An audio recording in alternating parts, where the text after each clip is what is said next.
Hello, my friends. This is life coach Mike Trugman, and welcome to an episode of Mike's Search for Meaning. I'm after some big questions. Why are we here? What makes a fulfilling life?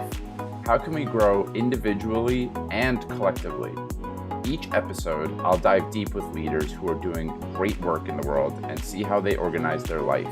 Books read, value systems, resources used, and stories that show how each of you can create the life and the world of your dreams. Welcome to Mike's Search for Meaning, Danielle. Hi, it's so good to be here with you, Mike.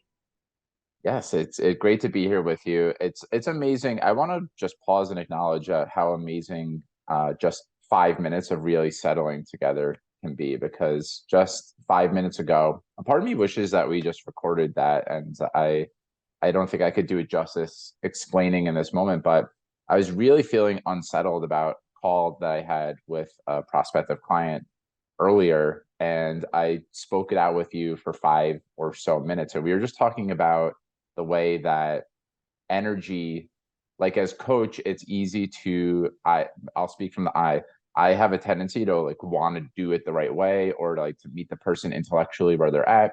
And there's something immediately connecting about your energy that in just 5 minutes, I feel way more settled into this moment. I just wanted to acknowledge that your way of being has already impacted me a lot.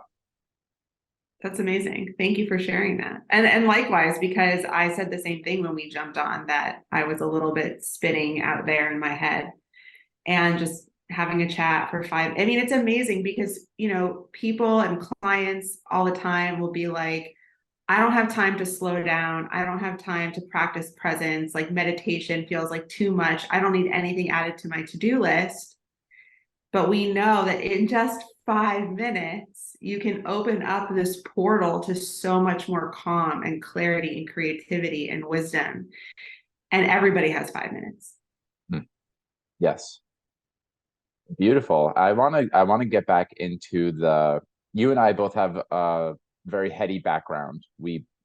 I'm in accounting, you in law, very much in your head for that. I'm overgeneralizing, but I think it's safe to say that both professions are very, very heady jobs. And I want to talk about that at some point in the conversation. But I always start by asking, what was it like at your dinner table when you were growing up? Oh, that's a great question. My dinner table was my mom, sometimes my dad, sometimes he was working. Both my parents were lawyers too. So he was oftentimes not home for dinner. I have a little sister and a little brother. So the dinner table was a lot of, you know, like little kid stuff. And I was mom's helper because I was 6 years older than my sister and 8 years older than my brother. But what that allotted me was space for my mother's attention to hide the peas, you know? Uh-huh.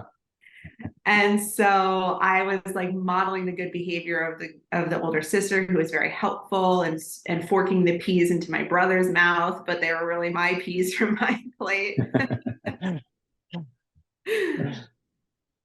Fellow non-vegetable lover, is that what I'm hearing?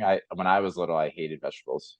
Yeah, I was, 9, 10, and I don't think that they were a voluntary choice of dinner food, Uh-huh. but that's since changed. How would you describe what you were like as a child, and what led you into law? Like I experience you right now as a deeply intuitive, strongly grounded way of being. And I imagine that got lost in the sauce at various points in your life. I don't imagine, I read it in your book, but uh, what were you like that as a child? Was it you were obviously complex as we all are, but how would you describe yourself when you were little? Yeah, I think that it's a kind of classic story of having that connection to intuition and play and imagination and curiosity and creativity and all of those things that are just natural. Like when we come into this world, we're born with those capacities. And then as our thinking mind develops and we learn to lean into it, all of those other things get a little covered up.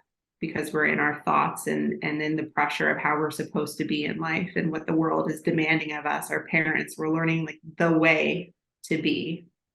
And the way to be is often not in alignment with play and creativity and intuition because we're in our traditional educational systems. It's teaching us a different way. And so along the line somewhere, I lost touch with intuition. And I actually thought it was this kind of tool that people who weren't so smart used because they couldn't think their way to a solution. Right? You're laughing and agree. I Yeah. really did. I kind of rolled my eyes when people said, my gut says blah, blah, blah, or my intuition is saying da, da, da. I'd be like, all right, well, that just means that you're not at my intellectual level. Right. And oh my gosh, that is so, so far from the truth. But I think you're laughing because like that's such a natural story that we learn to tell ourselves because we're taught to think. And like that is the way. And so it really took, basically 30 years for me to rediscover intuition and tap into all of these natural abilities that have just been waiting there patiently for decades. Yeah, well, the laughter is certainly an acknowledgement of the righteousness that I've had about intellect. And when someone talks in a more new agey way, I used to have a very allergic reaction to it and think it was witchy and bullshit really is the word. I thought if science can't support this, if I can't touch it with or see it or experience it with my five senses, that is some bullshit. So I was laughing in recognition. And it's still I'm really learning a lot still about how to drop more into making choices based on my internal compass. And so or what you might call your North Star. So I actually, if you could place us in the moment, which is at the beginning of your book. Well, first, just what's your book called?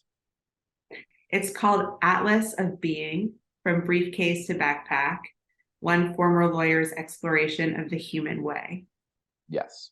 And you take us across several continents, many countries, and all of it is ostensibly to actually just learn about yourself, right? And so, yeah, I see. If you want to address that, I'm happy to hear it. And also, I wanted to hear just the moment in the book where you spoke about how you realize this shit ain't working anymore, and I don't think I want to be a lawyer. And you can take either one first.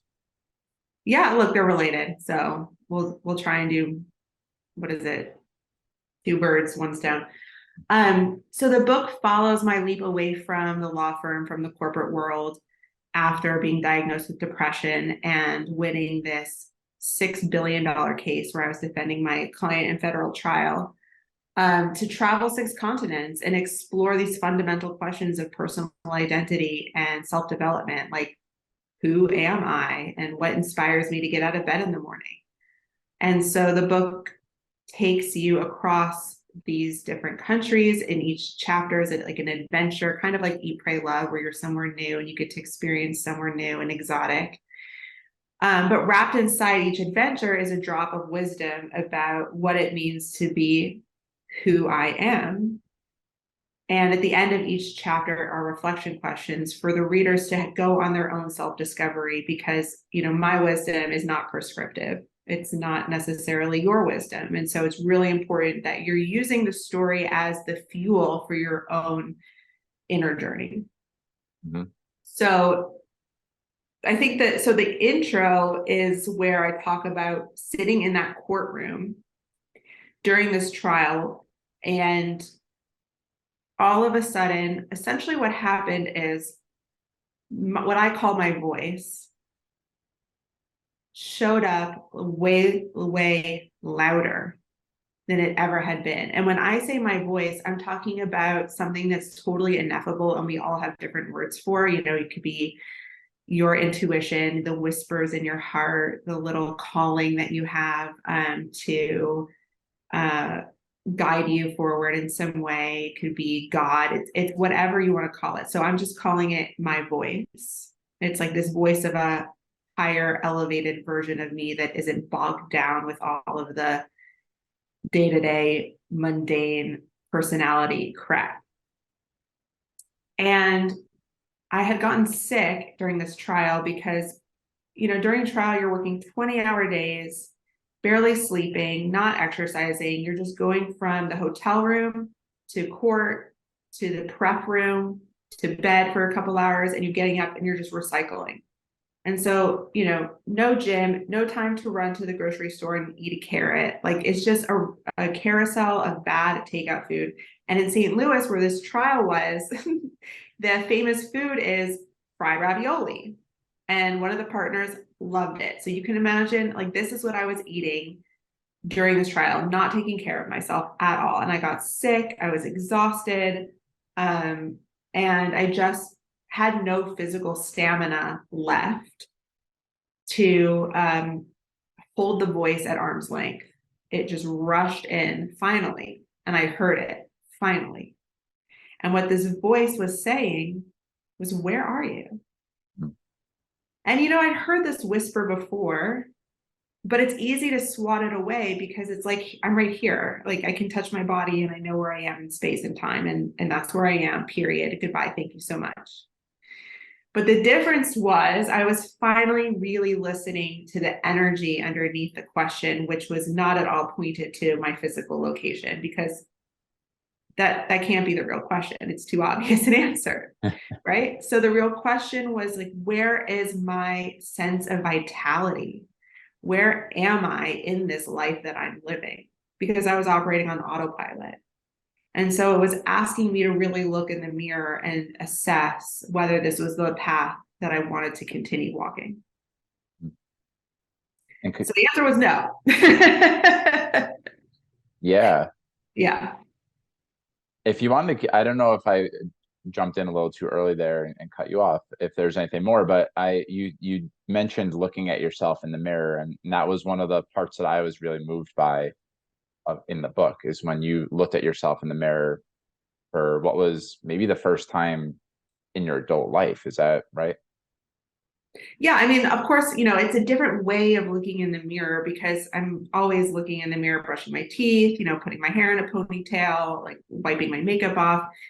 But this was a really looking in the mirror where I was staring into my reflection, deep into my eyes. We say the eyes are a window to the soul. And I realized that for most of my adult life, I was avoiding my own gaze and not taking the time to just look into my own soul through my eyes. And so that's when I finally did it, was after I really heard the true question that I was being asked.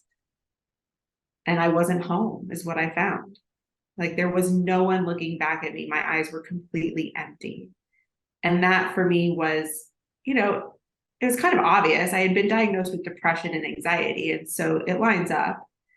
And yet the thing is about my life in Washington, D.C. at this law firm where I was working at the time was getting this diagnosis is like par for the course. If you're successful, you're miserable. Like, this is the cultural narrative that we've grown up with. It dates back to, Shakespeare, it's King Lear, it's F. Scott Fitzgerald's Jay Gatsby, it's every character in Game of Thrones. They all have incredibly successful lives, wealth, power, prestige, and yet, right, like, they are completely and profoundly unhappy. And so I just got this prescription for an SSRI and anxiety medication and was like, okay, keep going on with your life. And that to me was what really caused me to realize there's something deeper to look at here, which is like not just me, but the whole cultural narrative of it's normal and natural to be miserable. Was that true? You said both of your parents are lawyers. Was that true of your parents? Were they like just grinding it out and not really enjoying their life? They loved it. My father still practices. He gets up every day really excited. My mom no longer practices, but I think she wishes that she was. Mm-hmm. So, I saw the life that I received on the opposite end of my father working at his law firm and the toll it took on fatherhood. And so that to me showed already, this may not be the right choice for me. But he really did wake up and he loved it. So, it's like you just got to stay open to possibilities. I am definitely a person who lives my life by trial and error. I'm not afraid of taking a jump into something and then deciding about it. So, that's essentially what happened. And it didn't take long, honestly, for me to realize, okay, this is not my path anymore. Mhm. Mhm. So the part of the book that I was the most drawn to, there were lots of different illustrations, and I think you went mind, energy, there was transformation. I'm missing one of them. Expansion. Expansion. Mhm. Yes.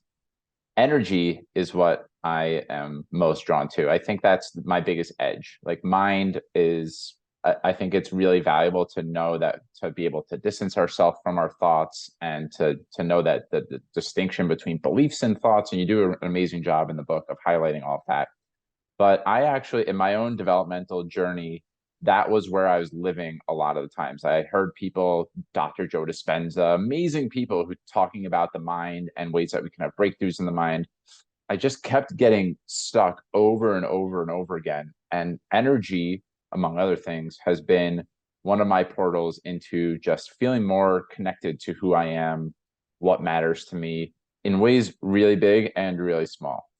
And so I'm wondering if you could just speak to, if it's one of the countries you went to where you felt that something shifted for you in a way around energy. Like when did you start to build more of that capacity to be in touch with, this might sound out there, but this podcast is for people who are willing to go out there, like you're in line with the frequency of the universe, or something along those lines. Like how did you start to build a skill set around that so that you weren't just living in mind and thought and belief land all the time? That's such a great question. It's like breadcrumb after breadcrumb after breadcrumb, and each one takes you a little bit further, and then the breadcrumbs can start getting a little bit bigger. And look, I'm still doing this work. I'm tapping into some energetic depths of places that I never even imagined were possible. And it's unlimited. Like energy is boundless. And so there's so many directions we can go with it. The only thing that keeps us from it is whatever beliefs we have around what's possible. And so that's why the little breadcrumbs, I think, are a great approach, because it allows your mind to expand at a capacity that it can then integrate the information without rejecting it. So it's not like one day I started, becoming a spiritual medium and channeling people from across, the Great Divide. Although that did happen in the book, right? But it's not the first thing that happened, and it doesn't happen very often.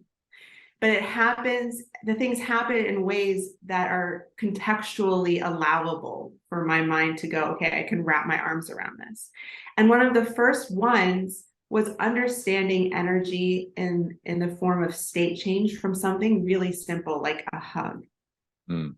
Like we think about stimulants and coffee and like melatonin and things that change our state and allow us to have more energy, go to sleep, like that shift our energy as these exogenous tools.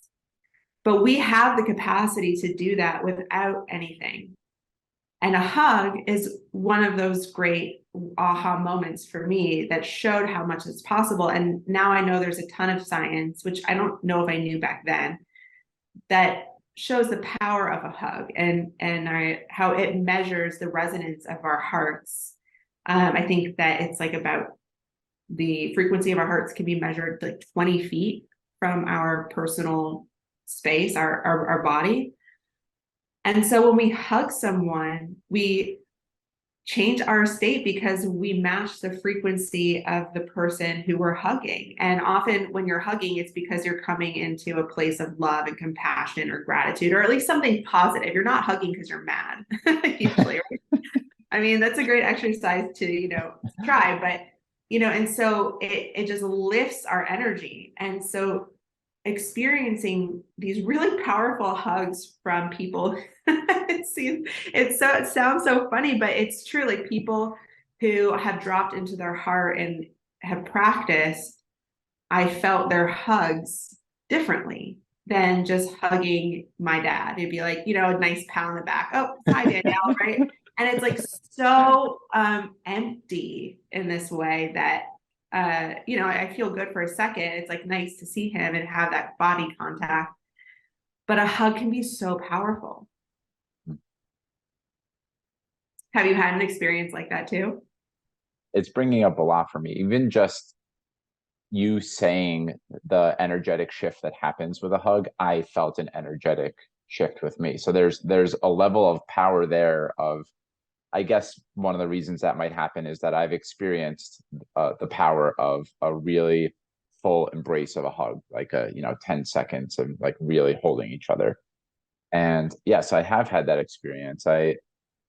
I'm blessed to have that experience with my parents, with my wife. I hug her all the time. That's something that one of our love languages is absolutely physical touch. So we cuddle all the time. And I was actually on a retreat recently. One area that I'm wanting to expand a lot is my connection with men. And we can go on a whole diatribe about the ways that men are blocked off from really authentically connecting with each other. But I, this feels pretty tender to share, but I want to have more platonic physical touch. I want to hug my friends. Like I love my friends, but it just is we have these barriers. I have these barriers that are up because I think it's weird to want to touch my friend or hug my friend. And I was on a retreat a couple of weeks ago. I actually did it with my dad. It was very much like a landmark type of, if you're familiar with landmark, it was a men's initiation breakthrough type of weekend. And one of the experiences we had was just go up to one other man, put your hand on each other's heart, look at each other, and acknowledge the way that you see each other. And it doesn't even, and if you didn't have anything that you wanted to say, just see each other. Sometimes I just stood there in silence for 10 seconds and just looked at the man across from me in the eyes. And there was always an embrace after that. That hug is very different from the hug that you were describing. I got the image of, sometimes you do the The awkward side hug. side hug. Yeah. Like the obligatory, like, this is what we're supposed to do. So let's get this out of the way and flail our hands around and tap each other. So I Mm. have compassion for that too. But yeah, I that's what was brought up for me when you talked about hugs. It's powerful. Yeah, you're speaking to something that, you know, when I went to Burning Man a couple years ago, I went to this, I don't remember exactly what it was called, but it was like a divine masculine workshop.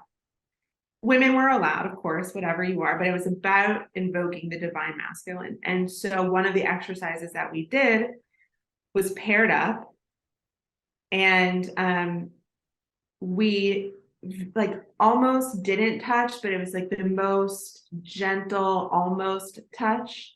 Okay. Cupping each other's balls. Because that, yeah, that is a vulnerable intimacy. Now, of course, I don't have those. So the man I was partnered with like cupped my energetic outward genitalia, which still was like very close to my crotch. You know, it's like, and these are strangers. And, you know, whoa, like what an experience. And then after that, you don't know each, like, I don't know their name. I don't know where they're from. I don't know what they like to do. I don't know whether they voted for Trump or not. You know, it's like all these things that could all of a sudden keep us apart from each other. We didn't know. So there was nothing except I trust you because you are literally cupping my balls right now. Mhm. And so let's form a bond. Let's fall into a space of shared intimate connection. And after that, it's like, you know, we see each other on the playa. It's big, big hugs. It's like, you know, my long lost brother. Mhm. An Mhm. incredible experience. Yeah, I love exercises like that. And there's a part of me that, maybe an analytical part of me, that's like, what's the benefit of doing that? And like, why, how would you even trust someone to do that? Uh, does that happen for you in any way? Um, Yeah, of course. Like your mind wants to assess and sort it out, and then, because it wants to make sure it's safe. Mhm. Like there will be value here. The value is X, and it is therefore a good idea for me, and it is safe. So I will do it. But if it's strange and weird and you can't assess those things to make it feel valuable or safe, then you're going to push away. And that's like totally the way we're built, right? Like that's how our limbic system is wired to function. Mhm. But when you're dropping into a place of trust, surrender, energy, the universe, things that are bigger than you, that know more than your little mind could ever possibly perceive, yeah, it's a practice with like little small things to just skip that whole assessment piece and drop into commitment of trusting it Mhm. where you can, where you Mhm. can. And that was a place that I could.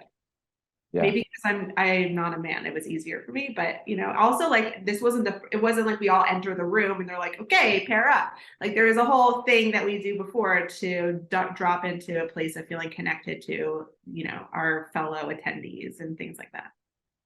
Well, I would posit that's equally vulnerable for you, especially as a woman that's paired with a man. I mean, that must have been an incredibly vulnerable experience. So while it's not exactly one to one the same, there's still very much a leap that's happening there.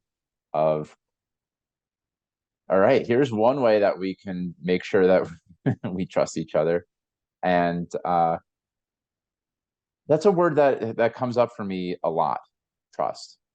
And practicing trust. And I think there's ways big and small that we can practice trust. And I found myself, what I love about the book is that you're not telling everyone quit your job, go travel the world, join me and Liz Gilbert in the search for Mhm. yourself by traveling to different countries. There's really practical, actionable ways that people can learn from your experience without having to go anywhere except inward. And so what are some ways that you are practicing trust, or that someone who doesn't have the resources or the time or whatever, we could get into another riff about that, probably about how that's probably not true. But anyway, uh, what if someone doesn't want to do those things and wants to just practice trusting themselves a little bit more? What are some ways that you're in the practice of trust? Yeah, look, you're kind of poking around a really huge issue, right? Which is my privilege that I was able to quit my job as the attorney and just go travel the world and not really worry about anything else. And like I had saved a ton of money in order to do that. And I actually was working a little on this side, but I had my editor and some other folks who were reading the book point that out to me and say, you could polarize your audience because you're coming up a little bit privileged, uh, you know, mm, and people might not resonate. And they might say, this book isn't for me because I don't have, the fancy degree, or I don't have the ability to quit my job and go travel the world. And they were like, do you want to potentially shift how offer that your narrative? And I really sat with that because no, of course I don't want to polarize people. I want people to feel like this is an accessible book that they can really tap into their own wisdom with. And what came up for me was, if I want that for people, then I have to do it too. Like I have to be the model of what people are going to learn. And so if I shift from being authentic, then there's a kink in the energy that then is going to be offered to everybody else. And what I think, if you decide to pick up the book and read it, what you come away with is the whole experience of quitting my job and traveling the world is simply the envelope of experience that I use to dive inward and pull out the letter inside, which is who I am. And anything can be your envelope. It doesn't have to look any way. And so how I in part got to the title of Atlas was, it's sort of, you can look at it from two ways. Literally, I traveled the atlas of the world to discover who I am, my being, right? But then there's also, through the book, each chapter explores a different aspect of being human, and it's discovering our inner atlas of being. And we can use anything as an atlas, right? Like it might be your relationship to your physical body as you decide you want to focus on health or change your diet or go to the gym or your hair is falling out or like you're pregnant or whatever. And your relationship to who you are will naturally shift as as your body changes. And you can work with that as your atlas of understanding who you are. It could be your family. It could be gardening. Like it can be anything. It does not have to be traveling the world. And so if that's not a possibility or an interest, super. But like, what is? That's the question. And then I forgot the other part of your question. Yeah, I'm actually drawn to, you alluded to and spoke about the analogy of the letter and the envelope. And one of my former mentors used to say, we're all diamonds covered in shit. And what he meant by that was all of the different belief systems that we've internalized and inherited and been acculturated with. Uh, they cover what is always a pure diamond within us, and there's no amount of damage that can be done or things that happen to us that will ever damage the diamond that is within us. Is always unmoved, unfazed, and there. It's just probably harder to listen to if it's covered in more shit. Your analogy is the envelope in the letter. So I'm wondering if you could just speak to that, because I love the analogy. Yeah, I had other ones too, but ultimately I landed with this one with the envelope and the letter. I love the diamond covered in shit. I mean, whatever one speaks to you is the one. It's all pointing at the same thing, which is that it's this subtractive experience of peeling away all the crap, all the noise that is our personalities, our thought systems, our acculturation, like you said, all of our wounds, our traumas, all those things that we think we need to work out and heal. And seeing who we are underneath, remembering that who we are underneath is someone who is not wounded, does not need fixing or healing, and is not broken. It is entirely born with everything that we need to thrive. There is nothing that we need to go earn or achieve or amass in this world, which is what we're taught we do need to do in order to prove that we are okay, that we are worthy, right? All of those things. It's where imposter syndrome comes from. It's 82% of Westerners suffer from imposter syndrome. I'm surprised it's not even higher, honestly. Yeah, maybe it's a margin of error of 12% or no, 18%. Uh-huh. Yeah, but continue. Yeah, I mean, the point is really just that we do this process of self-development, our spiritual journey of looking inward when we are finally through with looking at achieving and amassing. And when we realize, crap, there's always something more for me to prove myself, and I'll never be done. And so you're always keeping yourself at arm's length from internal satisfaction, fulfillment, peace, ease, joy, surrender, flow, all of those things that we are craving while we buy the consumer goods and we get the bigger house and we drive the fancy car and we have the 2.4 kids with our spouse and a white picket fence, right? Like that's what we hope that will give us. And we are learning as a society, we're looking the wrong direction. Mm-hmm. All of that inner stuff that we're looking for is already right there. And the thing is, actually, when we do look inward and we notice that we're the diamond, it's so much easier to actually have the external things that we want. It comes so easy. And it's like this thing of you don't get it till you get it. And then when you get it, it's like this massive aha moment that forever will transform your life, period. The end, you cannot go backwards. It's like taking the red pill in the Matrix, where it's just like your old way of seeing life is gone. And that's just that's just it. Yeah. There have been many coaching sessions that result in either tears from me or immense laughter. Those are usually when there's like that big of a release valve of, oh my God, I get it in a way that I had never gotten it before. one of those two things usually happens. And for me, it's actually usually laughter. I've been laughing a lot as you've been speaking about these different uh, experiences or breakthroughs or shifts in paradigm, whatever you want to call them, because I'm still working through them a lot of the time. And it also breaks my heart a little bit that we're how broken we, like, fundamentally, I feel that a lot of people feel that they are, and even that I feel that I am a lot of times, that I still very easily can default to my podcast just needs to get this many downloads and I just need to get this many clients and blah blah blah about what actually constitutes success for me. But something, What happens when you catch yourself doing that? What do you do? if I go into a default mode, because I don't always do what actually restores me to a place of I'm whole, I'm perfect as I am. So when I'm reaching out there, I'll check the amount of downloads I have, or I'll try and exert control in some way. I'll like reach out to someone who has a bigger audience, or like be bolder in my outreach to clients. So it's more in my come from than what I'm doing. A lot of times my come from in that place of action is I need the next thing to get me to the state of being that I want to be in.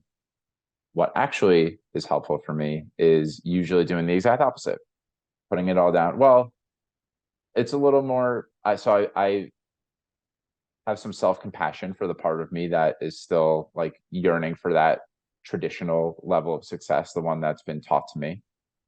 And so I have compassion for that part that wants to be seen by a bigger audience, that wants to have an impact and help more clients. Like that's really what underlies it. And connecting with myself usually in a small way would be like put my hand over my heart and close my eyes and just breathe with it until I'm really there. So like I can really feel that I'm not efforting to go somewhere or that I need to be somewhere else to be seen or heard, that I'm good right here. That's the baseline way that's always accessible to me. Sometimes if I'm lost in my inbox or doing some very heady things, I need to get outside. So I'll just go for like a 10-minute walk. I might connect with someone who, in whatever state of being I'm in, will accept me and love me as I am. That isn't going to try and fix me. So I have a certain amount of people in my life. I'm very privileged in that way and blessed that I've made some great connections with people that I can just reach out to and say, hey, I'm feeling not enough right now. And I just want to see you in my mess. And in a way, that's what we did at the very top of this call. Just like, I don't feel enough right now. I'm questioning this stuff that happened not that long ago. And that's a really great way for me to drop back into I'm enough, I'm whole, I'm safe, I belong, all the things that matter to me. So those are a few. Journaling helps a lot too. I mean, you have incredible tools and awareness, which is amazing. And I'm sure what you're helping your clients with. And, Mm. what you're saying reminds me of essentially like what in Buddhism, right? The root of all suffering is desire, but it's not really desire. It's desire with attachment, Mhm. right? So it's like you are totally uh, not just allowed, you are like built to have desire. You are built to want to have this yearning to create impact with who you are in the world. And that's incredible. And it's not about blotting that out or distancing yourself from it. It's about remembering that you're okay with or without it. Like if you get to have that level of impact, great. And if you don't, great.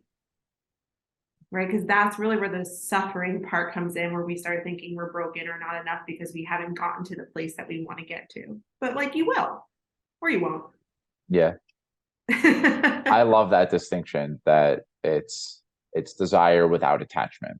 Like not making it a bad thing that I want those things, but let's also not put my entire sense of fulfillment and purpose alongside that.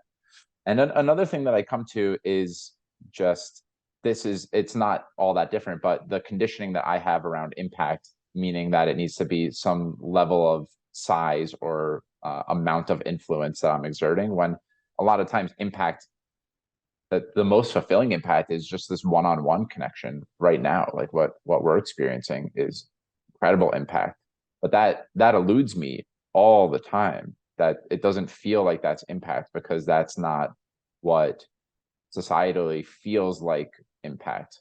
Mm. And there's even lots of other coaches who capitalize on this. Like I get marketed to all the time on YouTube videos and across the interwebs about how, let's just say, gratitude is holding you back and you could have 10x the impact if you follow this system. And it's really seductive. I fall into these traps all the time. So anyway, I say all this to just name impact comes in all different shapes and sizes. And uh, something It's more something often the smaller things that have impact that we don't even realize. Like, for example, I wrote this book, right? And there are particular things that I am intending to convey.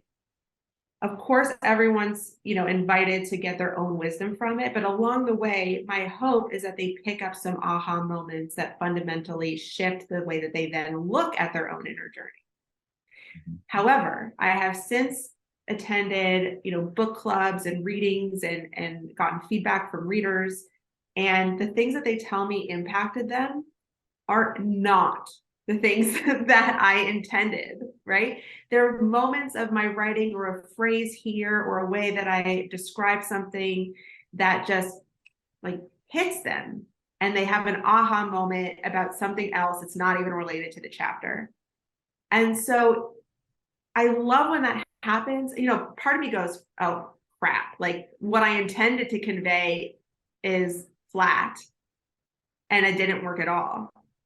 Right? That's my critical mind. But what's really going on is the level and ripple of impact that we have in this world, the amount that we can consciously intend or even understand is like the tip of the iceberg. There's so much that we are doing that impacts the world that we're not aware of. And in small moments, and hopefully, you have in your community someone that shares your impact with you. The small, like it could be from 15 years ago. There's something that you said offhand in this story that has been sitting with me for the last 15 years. Right. And it's like, really? Like, I don't even remember saying that. It can be, yeah, it can be those super small things. I'm so glad that you brought that up. Mm-hmm. And like you said, it usually is those super small things. Those are like what at the moment the ordinary. It's something I ask at the end of the interview is, what's an ordinary everyday moment that brings you great joy? And I think maybe another thing that I can ask is, what's an ordinary everyday moment that impacts you, right? That those are like, that's what life is really made of. And a lot of my journey has actually been connecting with more mundane moments, just everyday encounters, and seeing the significance of those. And that could be as small as smiling at someone when you pass them on the street, right? You have no idea what impact every action that you take can have. And I definitely need to hear that right now. That's it feels very elusive for me. So thanks for bringing it in. I also am appreciating your ability to, like, something I've noticed about you is that your curiosity uh has you asking questions to me too. And I love the opportunity to reflect on the questions I'm asking you. They challenge the way that I think and feel, and I grow from having thought-provoking conversations like this and being challenged to, in real time, like, how do you come back home, Mike? What are the ways that you drop back into yourself? So I appreciate the way that you are, uh that you invite the curiosity, the questions, both ways. Thank you. Yeah, I I appreciate you appreciating that. I was thinking about this actually recently because um this is connected to a longer story we can go into, where I just completed a journey with this really fantastic psychedelic stack that I've never done before. And at the end of it, I had this crystallization of something that I knew, but it really just went aha for me. And that was, I'm sort of in the process of building my website fresh. Like, I haven't done it in 5 years. It's about to be launched in about a couple of weeks, so it'll be launched by the time this airs. And because things have just been iterating so fast that I just haven't wanted to invest the time or money into redoing my website yet. So now I am. And so a piece of that question has been, who do I want to really work with? Like, who are my people? And what I keep coming to is my people are high performers, high achievers, executives who have done some level of inner work already and know that that's the key to their next level of success. And they just want help getting there. And so one thing that came up was, well, why? Like, why don't I want to work with people who are in their dark night of the soul or coming out of trauma or want to scratch at this, itch for the first time? Like, I've done that work with people and it is incredible, but I'm just not feeling it right now. So what was coming up for me is why. And what I got to was because I'm not stretching and growing as a coach, as a human, like in the capacity of what I can do when I'm doing the work for people who are, just starting to scratch at an itch or whatever, like really looking for help to come into homeostasis. Whereas I grow and stretch by people who are asking something of me to show up more powerfully so that they can show up really powerfully, like really powerfully. Like, these are people who already know how to create incredible success in the world. And so I really have to make sure that I'm showing up at my best so that they can show up at their best. And so they stretch me and grow me. And that's exactly what's happening in this conversation, why I'm curious and asking you questions, because I get to stretch and grow through your answers and through the way that you perceive the world. And even the way you ask me questions is like, well, I wouldn't have used the same words necessarily. So it's just a clue into who you are and how you, operate in this world is such an amazing gift to me. Well, thank you for sharing that. And there's so many different things that we could talk about, and something that's been lingering in the back of my mind that you speak really well to is around these binary thinking is the short way that I would put it, the either or thinking, or that something is good and something is bad. And one of the gifts that we can give as coaches is to be able to help folks and ourselves tune into, maybe one way to say it is, the universe is presenting it this thing in this way for a reason, and let's become discoverers of what that reason is. Like, why is this challenge hitting me in this way at this exact time? So in whatever way you want to riff on this, how do you look at either or thinking? How do you expand your own capacity or your clients' capacities to see the gift in their challenges or their pain or their suffering? Like, how do you look at thinking about things differently? It's like insidious in our culture to have either or. This is good, this is bad, right, wrong, etc. Mm-hmm. That's a great question. And you are a student of paradox, right? I sure am. Yeah. So I feel like you could speak to this a lot more than I can speak to this. But like, the way I see it is, I'm visualizing two sides of the coin, and there's always another truth than the one that you see. Because for something to be true, something else also has to be true. For example, if you feel like you have no clarity and you feel super stuck, which is what so many people feel, like, don't know how to move forward. The truth is that you do actually have clarity, right? Because you are clear that you don't know what to do. Mhm. And that may not seem like great clarity to have, but it is. Because what you do when you know you don't know what to do is different than if you thought you did know what to do. And you just gave us some examples of what you do, right? Like when you know that you're not in your centered, grounded space, that you look to people who can just kind of hold you for where you are, or whatever the thing is. It's a different path that you go down when you have clarity about what you're feeling, even if that's feeling stuck.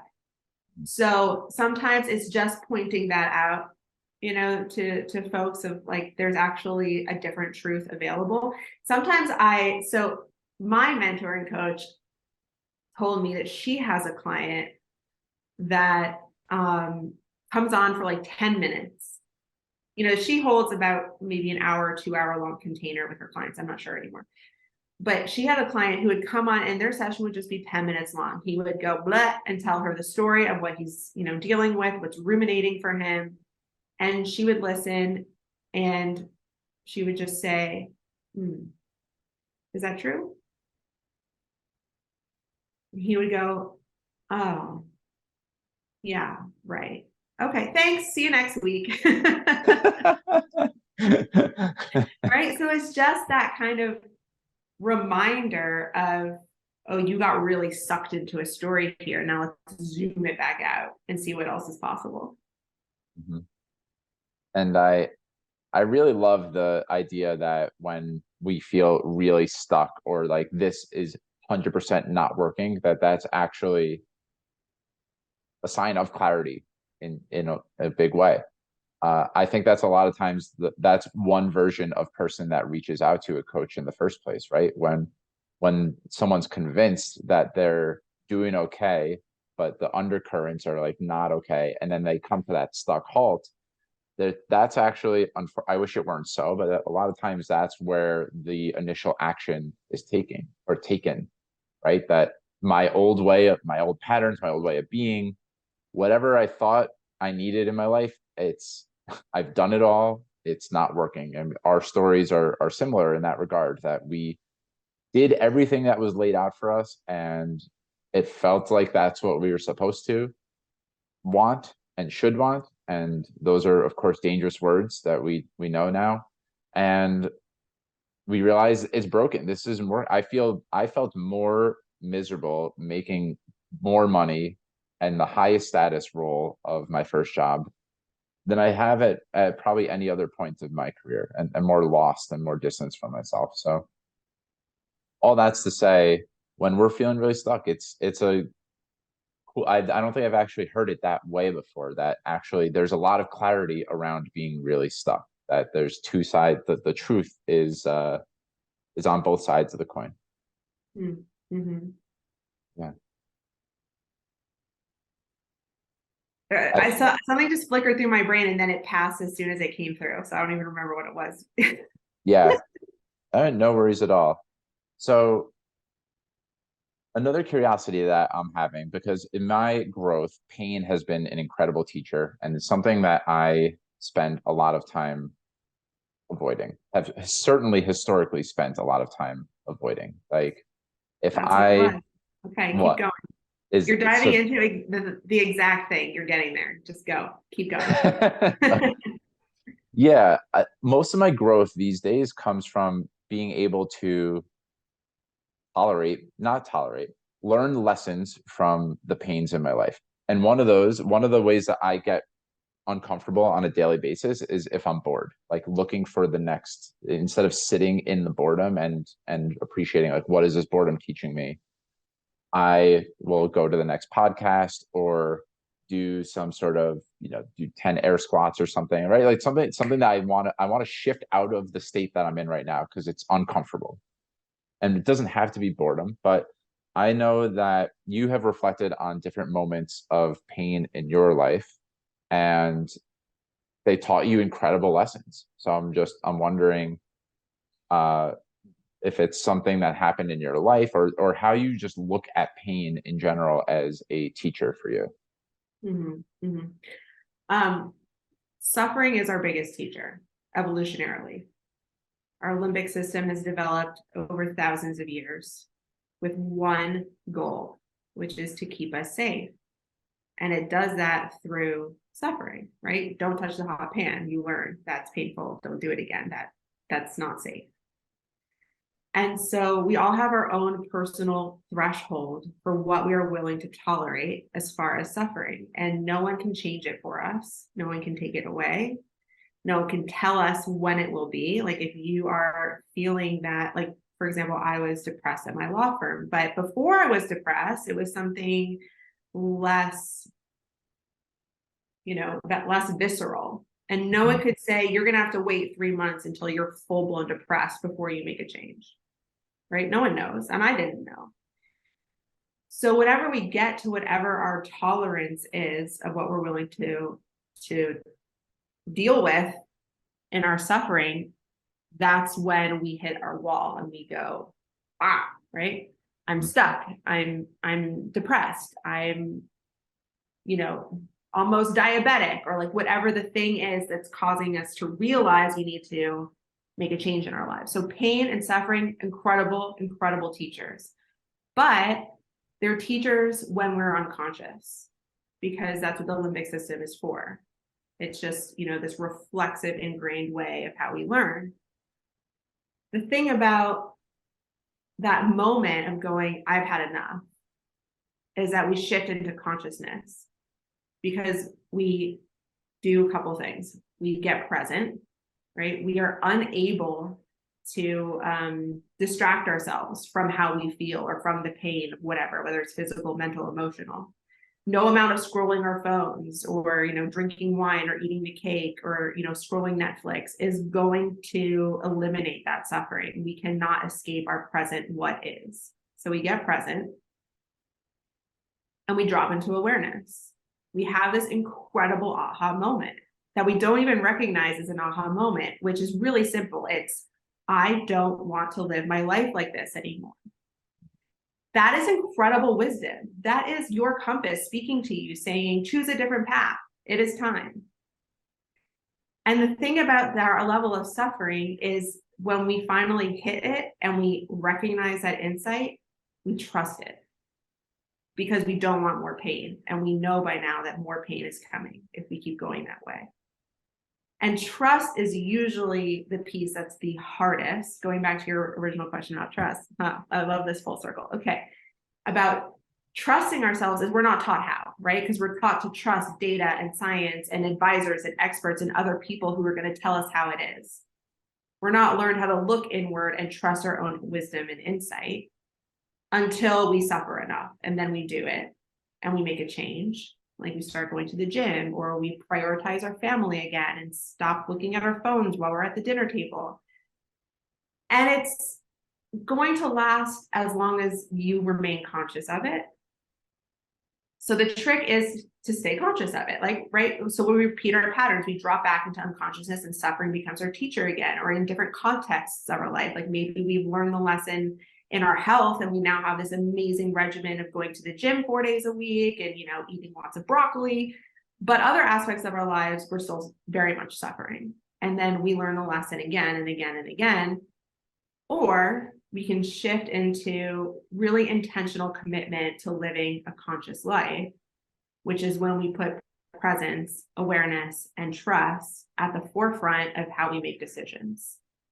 And then suffering doesn't need to be our teacher anymore, because we are ahead of it. Mm-hmm. Just sitting with that for a second.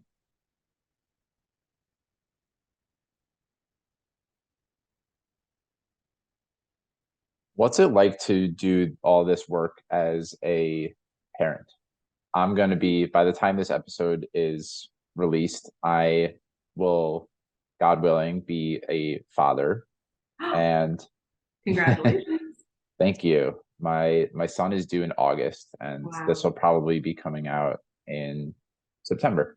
So I have lots of fears about how I'm going to, there's a lot of, it's multi-layered. One is, I want to model the behavior. I know that me espousing certain values and saying you can do whatever you want while I am modeling the opposite of that is not, that's what my son and my children will model.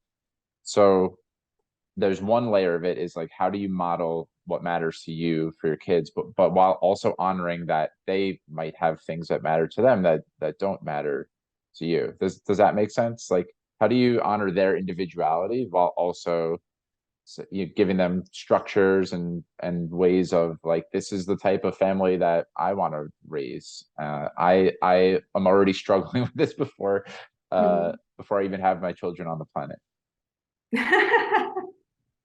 Well, what do you mean by struggling with it?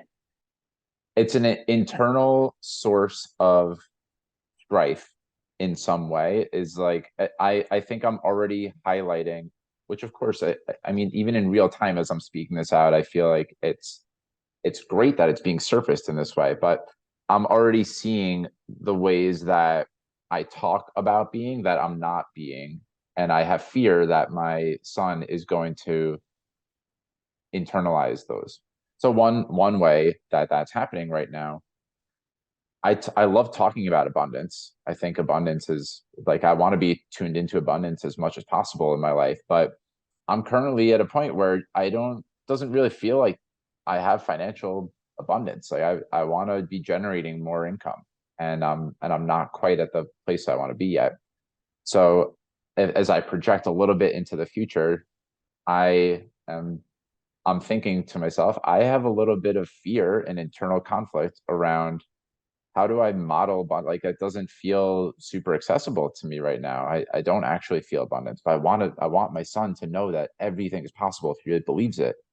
And yet I don't feel capable of believing it a lot of times. So that's one specific example, just like around my finances right now.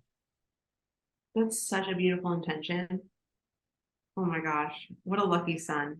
Truly. Hmm. I mean, just your awareness of the way that you want to model being human for your son is going to be, I mean, speaking from my experience, right? I have a 1-year-old and a 3-year-old, is the underlying energy that he's going to pick up. Um, so important, so important. And look, like I know people who are millionaires who say, I can't wait to make more money because then I'll finally be financially abundant. So Mhm. when you say you're not yet at the place where you feel like you're making the amount you want to make, like that doesn't stop from the outside. And you know that. Yes.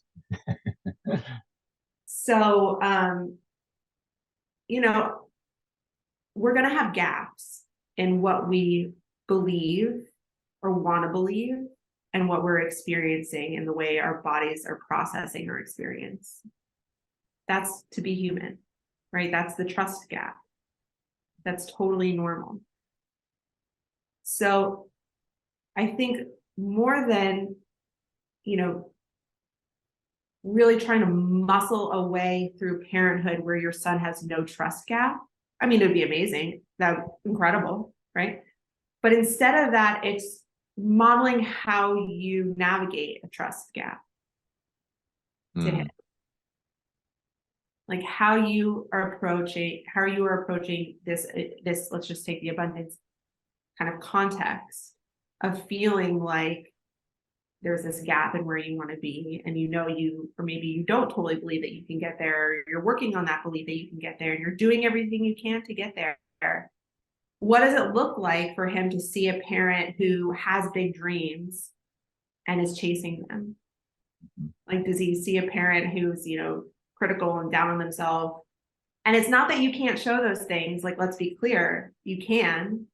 But then what happens? Then how do you also show self-compassion and grace and learning from those moments and saying, ooh, I was really hard on myself today. I could use a hug, right? And it's just modeling how it's normal and natural to ebb and flow and how we approach it.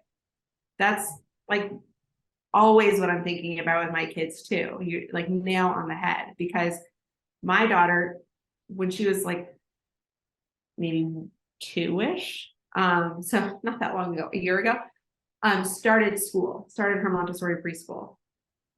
And, the Montessori philosophy to things is really about slowing down and taking their time to learn how to do things for themselves and teaching them independence and that they can do things, really small things like putting on her shoes, and they're Velcro shoes. Like it's just, it's simple stuff. And so she would come home and say like she couldn't do something. And that really hit me, really, really hit me, because so much of the karma that I work out in my own life is around my own self-trust and my capacity to, up level the way that I show up in the world. And so I immediately am like, yes, you can, right? Like you can do anything. And she watches, Frozen all the time. And it's like, let it go. I can be whoever I want to be. And Moana, where it's like about her adventure and following her heart and just exploring how far she can go in the world. And she watches them and I'm cheering her on in the background, like, yeah. And then here I am kind of like, oh, but can I do that? Like, can I go speak on this bigger stage? Like I just did a TEDx a couple months ago and it's like, can I do that? Will I do that? Will I be chosen to do that? And then, I was, and I did it, and it was great and amazing. And that gap still can exist. And so what I noticed for myself is looking at how I approach navigating the experience of the gap. And I'll say that now as a 3.5-year-old, very wise and mature, she does say we have, whether it's just like hammering it into her head, but she just says, I can do anything. Beautiful. Yeah, well, that's a good reminder that, hey, Mike, you're not going to be a perfect parent, and actually modeling that is a beautiful gift to just owning what's true for me is an incredible gift to my son and to anyone that's in my life, right? To just I love we're going full circle on the hug too, right? Like daddy was hard on himself and he could use a hug today. That's a beautiful thing. That is no small thing to be able to vulnerably say, like, didn't feel great today being me, but I'm still worthy of love and a hug. And I could use that right now. Right. Yeah, exactly. Yeah. Exactly. Yeah. And we're the first generation of parents who are actively apologizing to our children. Mm-hmm. Think about just that slight difference in the way that our children are going to grow up. Massive. Mm-hmm. Well, I have a couple of lingering curiosities. You mentioned that like education is something I think about a lot too, and the severe limitations of the way that you and I were educated. And in as much as it caters very much to developing analytical capacities, thinking, very much linear thinking, very mind-based, very little, if any, attention paid to emotional experience, tuning into your own inner guidance. It feels funny to even say that because of how little of attention is paid to that. And I know that Montessori school is a step in the right direction, but like, how do you look at education for how you look at it for your children? Like, what do you think is important for their education? Exactly what you just said. Totally. I mean, that was my experience. I didn't realize because I excelled in school that it was so traumatic for me. And Mhm. so when I was looking at schools for my daughter, some of them they like go through middle school. So even though she's 3, like she could potentially be there till she starts high school. And so they talk about, their middle school programs, and then they were like, we don't give homework. We don't believe in homework. We believe in play, and that time should be for development in other ways. And when I read that, I just started bawling. And I was in the middle of a bar, and it was like 2 PM. I was in the back of a bar, kind of working because I'm the kind of person who likes some noise and some stimulation when I work. And I was like crying in the back of this bar because I didn't know how much that homework had traumatized me as a student. And one of the things I love about Rhea's school is her teachers actually one day called me and said, please come pick Rhea up from school. She's not feeling well. And I, had been with her all morning and she was fine. To me, she was fine. There was no outward appearance of feeling sick. So I roll my eyes, I go pick her up, and I talk to the teacher and ask what's going on. And the teacher says, I don't know, but we want her to trust her body's wisdom.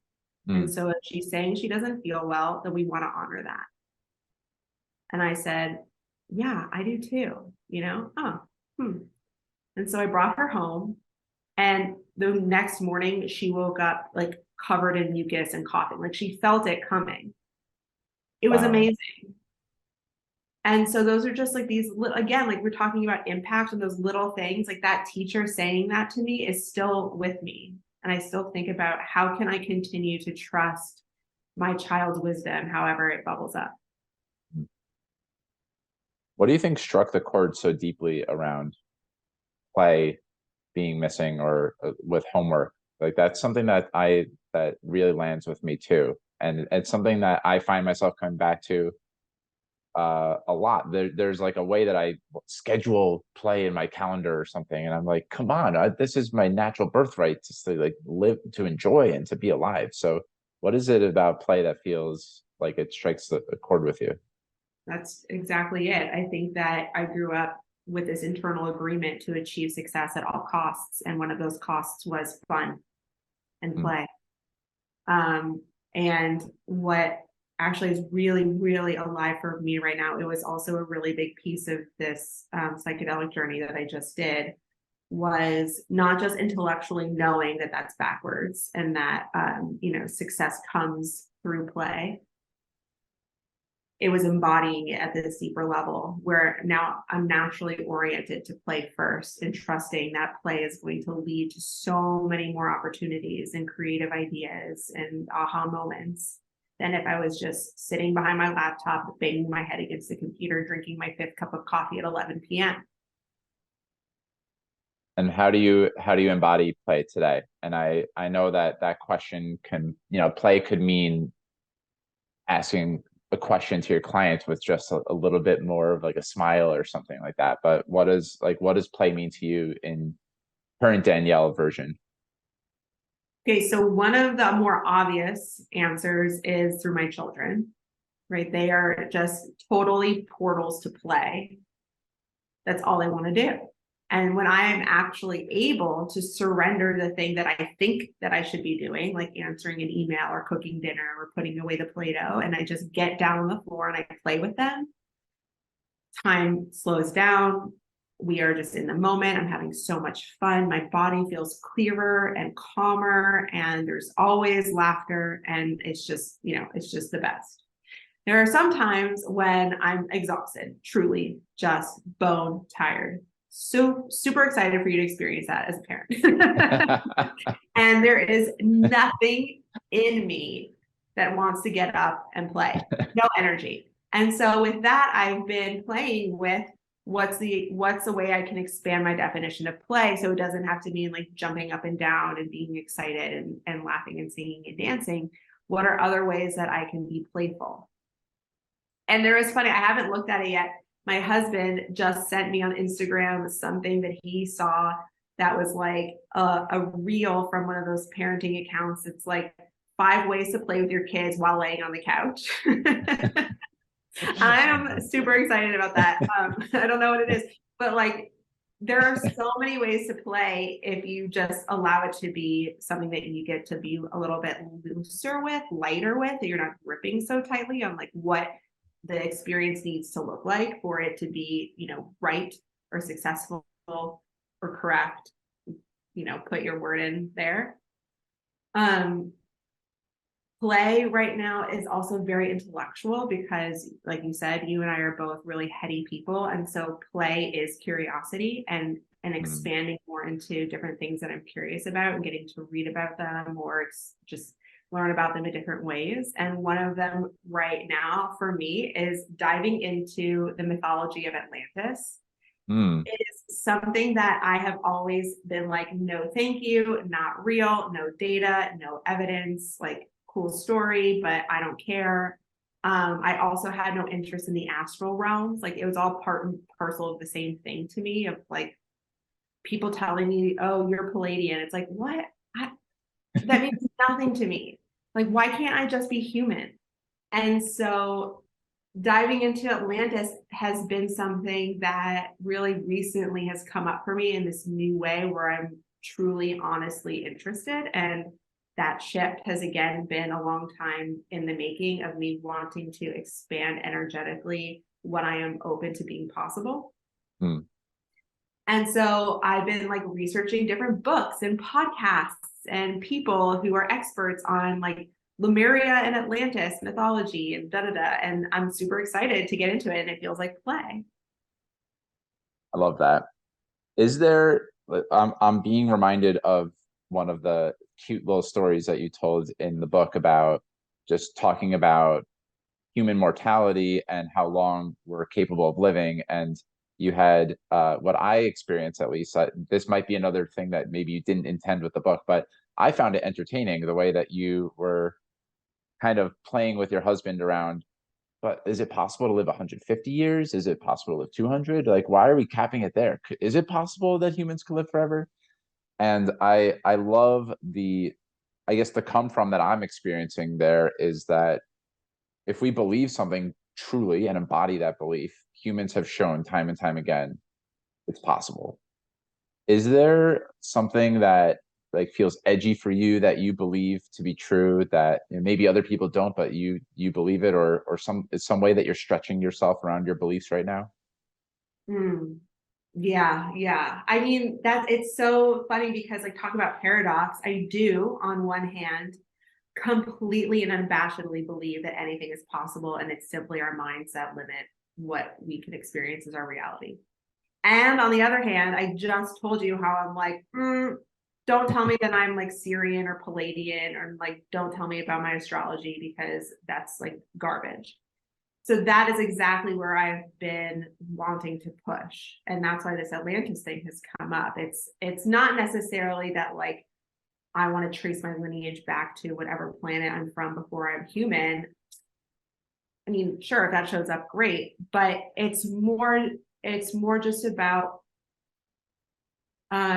this realm that for me feels like a black box, that I'm like, well, I really want to scratch at it. I really, really do, because I'm missing an entire realm here.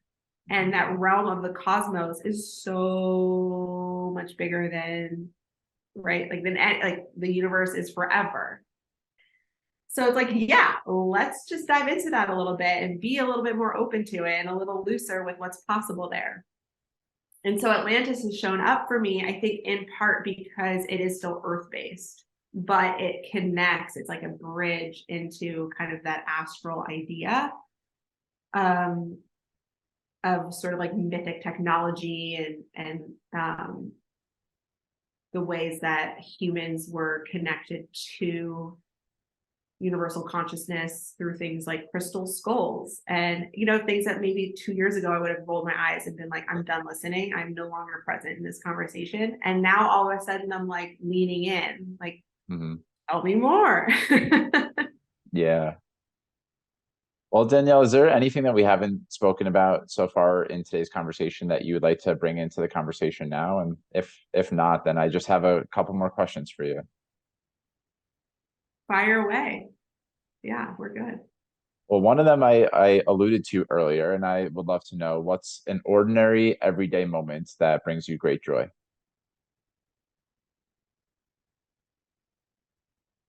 um I mean, it's definitely around my kids. Mm.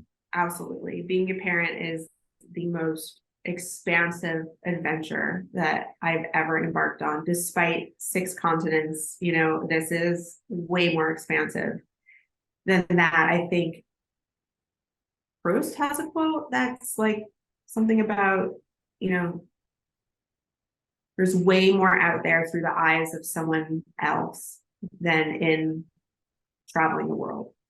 Mhm. And having kids is such a portal to, newborn consciousness when they're really young, but just to experience that connection to creating a human being that is like totally relying on me for everything, Mhm. for play, for nurturing, for safety, for teaching and guidance and everything. And so when I wake up in the morning and I see my kids, it's just this, of just, wow, I have the incredible privilege of helping you find your way through life. And they can wake up crying and cranky and I want my milk and don't touch me and Ari's pulling my hair. And it's not like they wake up like, mommy, good morning, mommy. But it sort of doesn't matter because it's like I can drop into frustration and exhaustion and like, I don't want to deal with this right now. But underneath of that is immense gratitude and appreciation for my life with them. Beautiful. Well, you've got me excited for being a parent and the lack of sleep that I'm going to have as well. So looking forward to all of it. Mm-hmm. When you hear the word success, who is the first person that comes to mind, and why do you think that person comes to mind? So right now, as you say it, the person who comes to mind is really the founder of Transcendental Meditation, who said that success through anything is through happiness. Because that was really etched into my heart when I first intentionally started this voyage of self-discovery and realizing that success isn't external and it's not about the amassing and the achieving, and looking for some help to redefine success and to create my own terms for what success could be. And he, of course, came in at the exact moment. I was looking for a tool to manage burnout and stress and overwhelm. And I looked to transcendental meditation. And that just came into my life. And it was perfectly suited to the entire adventure that I went on. And now even in talking about play, like play and happiness to me are inseparable. Mhm. Where do you feel most unfinished? I mean, we've started to explore some of that terrain in the conversation today, but like when you're sitting down with your coach, what's the edge that you're, or if you were sitting down with your coach right in this second, what would be the edge that you would want to be exploring?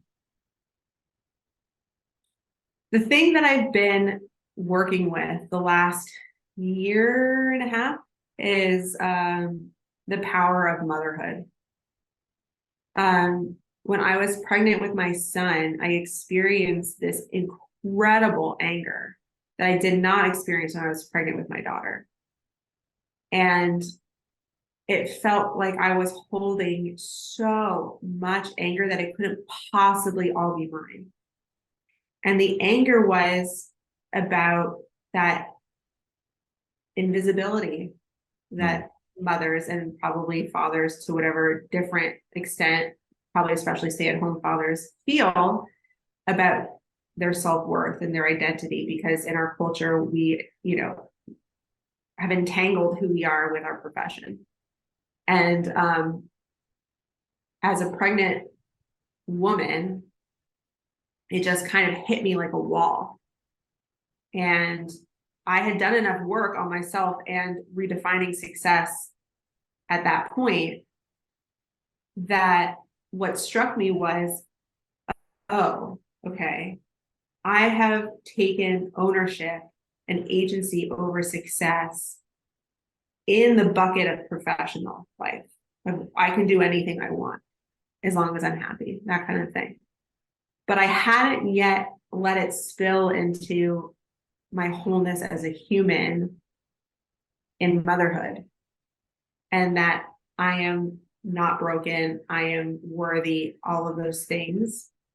If I were to have chosen to just be a stay-at-home mom, and how invisible they are in our society, like obviously pregnant women are visible to the extent that we hold doors open for them and make sure that they always have access to a bathroom and things like that. But beyond that, like they're invisible.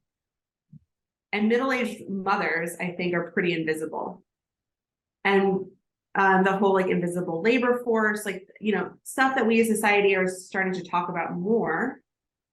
I just felt it emotionally, so angry. And it was at, the world for creating this false limiting belief of who we are, that we're only worthy if we have this profession or if we're men. And the anger moved. And then what showed up was fear. Right? Of course, duh. Mm-hmm. And the fear was, well, what would happen if I actually fully stepped into the power of motherhood and scrapped all that bullshit, like covered, stripped the mud, the shit off the diamond and just like owned being the diamond? What would it look like? How powerful is that diamond? Like, no wonder our society for hundreds of years has put a lid on the power of being a mother. There's something powerful there. And so each day, my edge is stepping more powerfully into owning being a mother and what parenting is. And what I've found is, like, everyone has a family. That's one thing everyone has, whether you know your biological parents or not, whether you were raised with them or not, you have a family. You were born from someone. And so family has become this really beautiful sandbox to experiment with who we are in our lives and how we show up in life. And there's, I feel like, no better place to start doing that inward journey than at home and with our family and in relationship to the most intimate people, not necessarily physically in our lives if they're not around, but to like our karmic being of who we are. Right? Because if you didn't grow up with a dad that has just as much impact on you and who you are in this world, and if your dad was there every day at dinner time. Mm. So that's where I am with my edge. Well, hot damn, I'm glad I asked you that question. I have some goosebumps right now. And it's amazing to see the way that you're stepping into the power and your power of motherhood. So just a couple more questions. One is just, where would you invite folks to connect with you online? I know you have a website, Instagram, LinkedIn. Are there any other places that you'd invite folks to connect with you? Of course, the book. Yeah, I would say just go to my website, which is my name, daniellesunberg.com, and you'll find everything there, from the book to how you can work with me either as a speaker at your organization or a coach privately. And I have a course coming out soon that you'll find there. That's probably the most central place to go. Beautiful. And every episode I ask for the guest, which is you today, to select an organization that you want to raise awareness for. And you selected, forgive me if I mispronounce it, Kiva, is that right?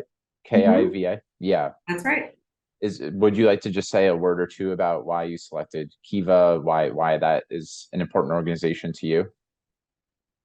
Sure. Are you familiar with it? I'm not, actually. Okay. So it was introduced to me by my mother-in-law a couple of years ago, and I've just been active in it for the last few years, which I think is just personally an incredible win to stay committed to an organization for that long. They just do a really good job of helping you stay connected to the thing that you're helping with. So what it is essentially microloans to people all over the world and the United States, helping them with their projects, their business, helping them grow. And I have been paid back every single time. Mm. And when I get paid back, the money stays, in their platform.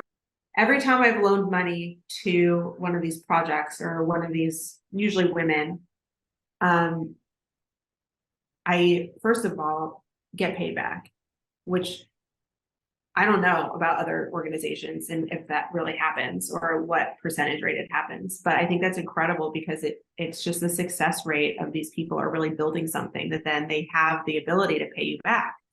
And that's what it's about. It's not about giving the money. It's about giving them the tools to reach the success so that then, it can keep circulating. And so then I get the loan back and I add a few dollars and I give it to the next person. And I love that about this platform, that it's really built around having the people on it succeed. Mm-hmm. Mm-hmm. Well, the final question that I ask in every interview, Danielle, the podcast is called Mike's Search for Meaning. And I would love to know, in your words, what it means to live a meaningful life. It's a great question. So I would have to go back to something we talked about earlier, which is when, and I talk about this in the book, when I looked at myself in the mirror for the first time and there was no one home, right? My eyes were empty. And that to me was the essence of why I was depressed. I felt like I had no meaning in my life. I was operating on autopilot. So what I do now, I have a practice every day of looking at myself in the mirror and really seeing myself.